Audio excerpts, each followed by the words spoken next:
inyo na excuse lang. Bakla. Alam na rin ko dito sa may faculty. Sabi ko kami pero mababa sa 1.75. Dito daw pasok sa cum laude. What? Oo, bakla. Ismayado ako. Yes. Wala ganun. Kasi pa sa alis, wala pang load.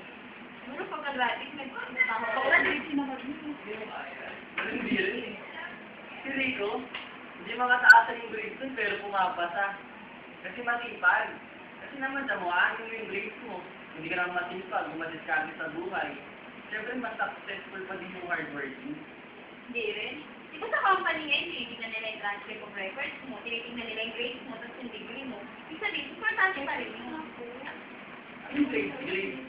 Siyempre, nasa diskarte pa rin yun. Mas ba bakit pinagtatalo, ha? Sigurado naman akong pareho lang yan, eh. Palino o diskarte, pareho mahalaga at kailangan yan. Bakit kaya, hindi na natin tanungan ng mga scholar ng bayan? Sino ba talaga? Ang matalino o ang madiskarte sa buhay?